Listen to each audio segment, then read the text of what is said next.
Hey, I wanted to go over a little bit about data binding in Angular. What we're going to be building is just a simple tip calculator. We are going to just create our HTML document. So there you go, nothing really special. And then we're just going to include Angular in the body of the document. That way we have access to Angular in the HTML tag.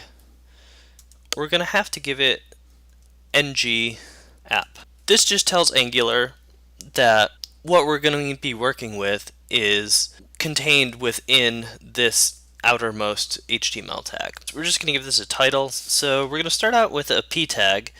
And then within the p tag, we're going to have a label. And we're also going to have an input. And that input is going to be of the type number. So the first label that we're going to do is going to be called bill. Just kind of cleaning this up a little bit here. And we're just going to provide some helpful placeholder text that just says, how much do you owe? And then we're going to use one of the ng directives, which is ng model, and we're going to call this bill. And then just make things a little easier, we're just going to duplicate this, and this is going to be tip. And we're going to provide a little bit of explanation here.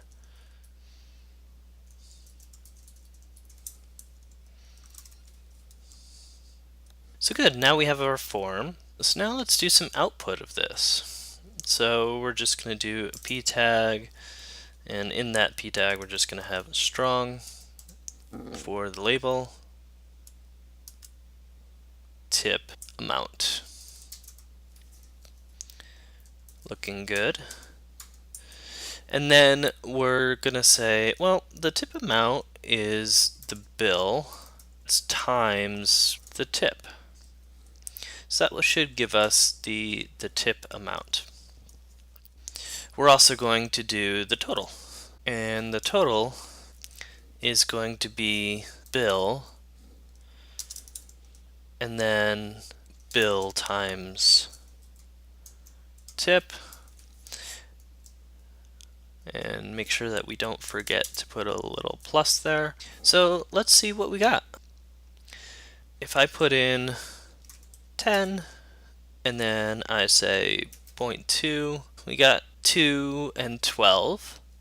One of the things to note is that it's not really formatted to dollar amounts, so it looks a little bit messy. So let's see how we can clean this up.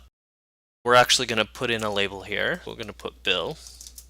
Here we're going to put tip %. Just to make it a little bit easier for the user to take a look at this and know what's going on. We're also going to add a little bit of space here. We're going to use one of Angular's features, which is called a filter. There's a number of preset filters. So we're going to go with currency.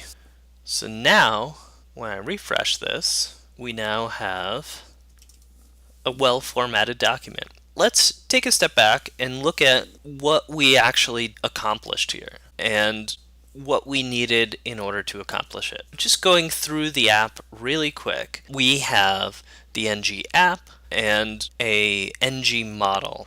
What the ng model does is allow you to bind that keyword of bill to the scope so that you have access to it within your application. In this case, we have access to a variable called bill and a variable called tip.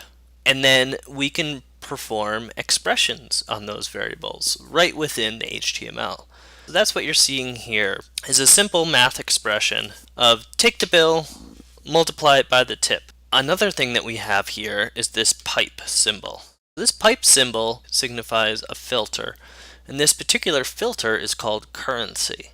In Angular, there's things like date, currency, number, etc., and these allow you to transform that data into that format. With this, we're just taking that expression, what it evaluates to, and applying a filter of currency. All in all, that's it. That's a pretty straightforward example of how you would go about using data binding. What I want to see is what can you guys do with two-way data binding? Just create a simple app. It doesn't have to be anything fancy. I mean, this is just a tip calculator. It's got two fields and two output values. That's pretty simple. But, what can you do with this? Just with this technology. Can you rebuild this from scratch without looking at the code? Let's see what you can do.